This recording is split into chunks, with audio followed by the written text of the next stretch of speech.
Okay, तो sorry for technical glitch. Where we were? Yes, हाँ, पानी निकल। तो इस गीजर को वो इकोनॉमिक एस्पेक्ट से देखेगा, हाँ या नहीं? पॉलिटिकल स्फेयर का एक्सपर्ट आदमी वो पॉलिटिकल एंगल से देखेगा इसको, देखेगा नहीं देखेगा?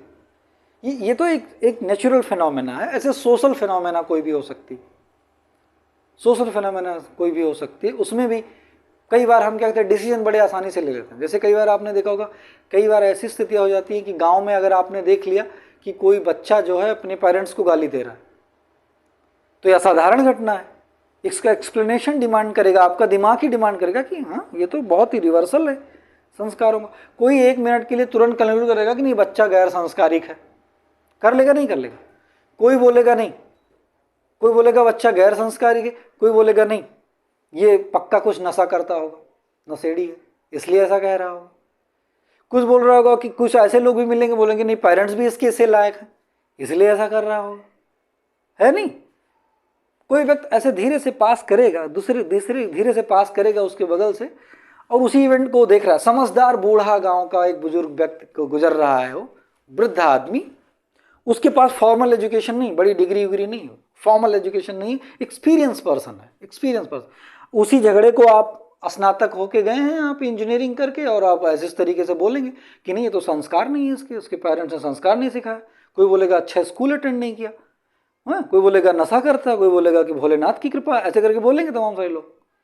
वहीं एक बिना फॉर्मल एजुकेशन के वृद्ध व्यक्ति जा रहा है, वो धीरे से बोलेगा ऐसे कि देखो गरीबी क्या क्या ना करवाते, उस प्रॉब्लम को कैसे वो एड्रेस कर रहा है। गरीबी इज अ सेंट्रल रीजन, वो बोलेगा ऐसा, गरीबी इज अ सेंट्रल रीजन, मतलब गरीबी इज अ कॉम्प्रिहेंसिव डिसेबिलिटी है। अगर उस बच्चे को प्रॉपर स्कूलिंग एजुकेशन पेरेंट्स को दी जाती, उसको भी दी जाती, अच्छी फैमिली इनकम होती, तो वही मम्मी और बेटे केक काट रहे होते, सेलिब्रेट कर रहे होते, है ना, मजा आ रहा हो, तो वो भी गाली दे रहा।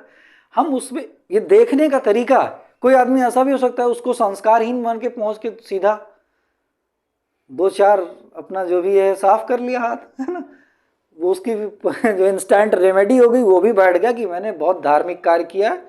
And this was the person was completely abhorrent and abhorrent to the norms of society, and I made the person to fall back in line, will be happy about it, but thing is not like that.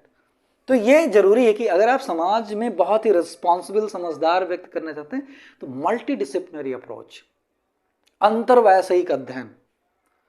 आप physics के expert हैं, पूरी दुनिया आप physics का ही angle ही, हर चीज में आपको एंगल ही समझ में आ रहा है, हर इवेंट में एंगल ही समझ में आ रहा है, आप दोनों कंपोनेंट ही लेना चाहते हैं।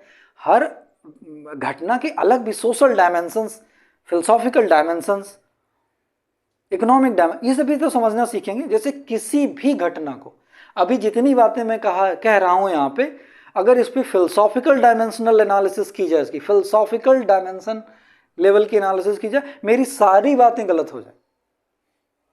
क्योंकि फिलोसॉफिकल डायमेंशंस में तो ये भी आ सकता है कि ये सब भैया किस लिए करना, करनी किस लिए, ये फिलोसॉफिकल क्वेश्चन हो जाएगा। हाँ, उसमें तो बोलेगा कि अजगर करे न चाकरी, पंछी करे न काम, और संत मलूका कहे गए सबके दाता राम। ये सब क्यों बता रहे हैं आप, इसका क्या मतलब है ना? तो फिलोसॉफिकल डोमेन की बातें अलग होती, इसलिए मल्टी डिसिप्लिनरी अप्रोच रखना और हायर लर्निंग की तरफ इंक्लिनेशन रखना। तमाम सारे लोग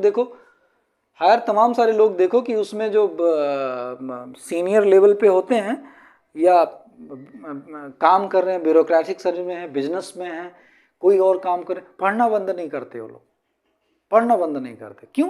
क्योंकि उनको ऐसा लगता है, ऐसे कोई आदमी तो ऑर्नामेंटल डिग्री के लिए कितना दिन ट्राई करेगा। जिस किसी भी व्यक्ति को लगता है कि नहीं मेरी समझ लिमिटेड है, मैं इस घटना को, इस विशेष वस्तु को जो है एक परिप्रेक्ष्य मात्र से देख सकते। जैसे आपने बचपन में सबसे छोटी वाली कहानी सुनी होगी, I think this would be most relevant story to be told here. क्या सुना था कि एक गांव में हाथी आया था, तो उसके सारे अंधे गए थे हाथी देखने। तो कुछ अंधे ने क्या, उसका पैर पकड़ा हाथी का, तो कुछ ने पूंछ पकड़ा, कुछ ने सूंड पकड़ा, कुछ ने पेट पकड़ा। तो वापस आ रहे थे, जब वो वापस आ रहे थे तो क्या बता रहे थे, हाथी खंभे जैसा हो रहा था, हाथी खंभे जैसा, हाथी झाड़ू जैसा है, ऐसे तो बोल रहे थे। यही सही। लेकिन आप बताओ उसमें से किसी भी एक सिंगल व्यक्ति का जो है इंटरप्रिटेशन सही था? हाथी उसके जैसा था? नहीं था ना, क्योंकि हाथी का संपूर्ण स्वरूप तो कोई देख ही नहीं पा रहा था।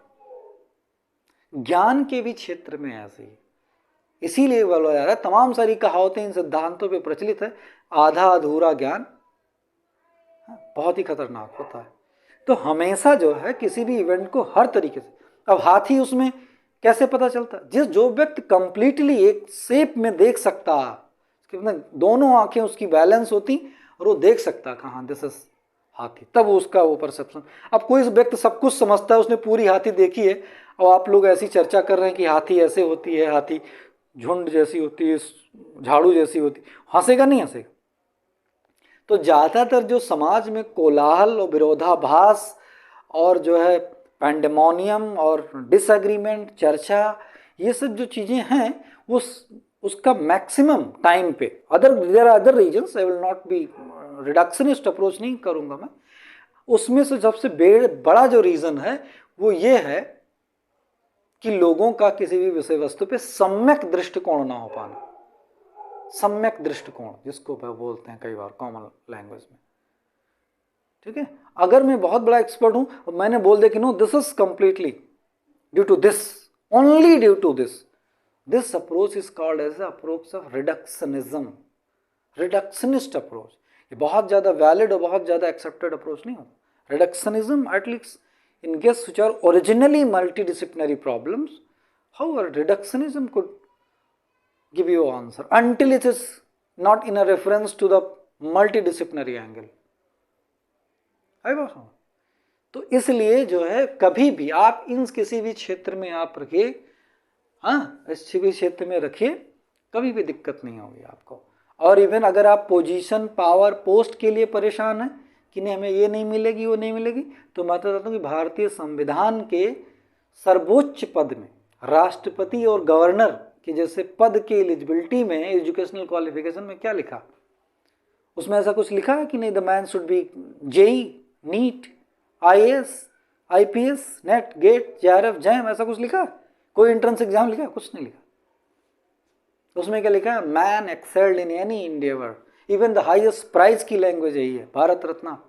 अ man excelled in a endeavor of any domain kind of human efforts। तो इस तरीके की चीजें लिखी हूं। अगर आप किसी भी एरिया में एक्सेल्ड हैं, किसी भी एरिया में सिंगल, तो थिंकिंग रिफ्लेक्शन, ऑब्जर्वेशन ना तो सामान्यतः बंद होता है और ना किसी की जिंदगी में बंद होना चाहिए, because this is called constant learning के मेथड्स, ठीक है। इसलिए अगर आप किसी भी लेवल पे डायलेमा में हैं, किसी भी लेवल में डायलेमा है, तो उसका प्राइमरी से डायग्नोसिस नहीं तो डॉक्टर करता। डॉक्टर को अपने अपने लक्षण बताएंगे तो बता देगा कि नहीं आपको प्रॉब्लम है, ठीक है। तो dilemma is a direct symptom of deficit of information. जब आपके पास इंफॉर्मेशन की डेफिसिट है, क्वालिटी रिलीवेंट इंफॉर्मेशन की डेफिसिट है, देन डायलेमा विल इमर्ज। तो जहां कहीं भी आप जीवन में डायलेमिक हैं, ये आप मान के चलें कि इंफॉर्मेशन, चाहे वो मॉरल डायलेमा ही क्यों ना हो, रिलीजियस डायलेमा क्यों ना हो, स्पिरिचुअल डायलेमा क्यों ना हो, नॉर्मल रूटीन लाइफ से रिलेटेड डायलेमा क्यों ना हो, dilemma is all about decision making और चूजिंग दिस पाथ और that path, this is a dilemma. तो इसका प्राइमरी लक्षण है कि आप उसमें इंफॉर्मेशन जो है आपकी वो रिलीवेंट, क्वालिटी, रिलायबल और सफिशिएंट नहीं है, बस दैट्स इट डायलेमा। इसलिए मैंने बोला कि कभी भी आप इस लेवल में तो डायलेमिक स्टेट में गलत डिसीजन मत लें, उसकी एक्सटेंड कर लें। मैंने क्यों कहा कि आप बीए के बाद सीधा सेंट्रल यूनिवर्सिटी में चले जाएं मास्टर प्रोग्राम में, क्योंकि आपको कुछ भी नुकसान नहीं होगा, बस आपको टाइम मिलेगा, इन्फॉर्मेशन बढ़ेगी, सपोर्ट मिलेगा, पर्सपेक्टिव बढ़ेगा, जिससे कि आप सही डिसीजन ले पाएं, ठीक है। रेदर कि हाँ बस हम जल्दबाजी में let's me decide and just to shoot down target, ठीक है। तो this video is basically concerned with those who are graduating or graduate students and they are deciding to what to follow because after graduation they are not clear enough that what to follow exactly. For them this could be of helpful. अगर आप चाहते हैं कि मैं आपको ऐसा video किसी specific programme में एंट्रेंस के लिए कैसे एडमिशन हो सकता, जिससे ये भी बहुत फैलसी और मिस इन्फॉर्मेशन है कि नहीं इसमें एडमिशन सिर्फ ऐसे ही होता है, नहीं, there are thousands of ways of getting admitted into something. कई सारे तरीके हैं उस काम को. कई जैसे पीएचडी का एडमिशन, पीएचडी में एडमिशन को लोगों को लगता नहीं कि GATE and NET is the only way. अगर आप गेट नेट नहीं है, डीएसटी फेलो नहीं है, तो आपका पीएचडी में एडमिशन नहीं. No, this is wrong. You can have better PhDs. ये अप्रोच ही बिल्कुल भी I think lack of proper information है, due to lack of proper information. तो अगर आप करना चाहते हैं, पीएचडी करना चाहते हैं, किस तरीके से उसमें कहाँ कहाँ से आपको एंट्री मिल सकती है, किस तरीके से अप्रोच करेंगे तो बेहतर रहेगा. आई थिंक कि I have been here for long and I have friends from all kind of university institutes and CSR system, DBT system, ICMR system, all kind of systems, basically whole research infrastructure in India. Almost I cannot boast or brag that I know each and everything completely, but हाँ हमारे पास ऐसे लोग हैं कि जो हम तमाम सारे इंस्टीट्यूशन में रिप्रेजेंटेड हैं, उनसे हम कॉन्टैक्ट में हैं, मेरा पर्सनल एक्सपीरियंस भी है.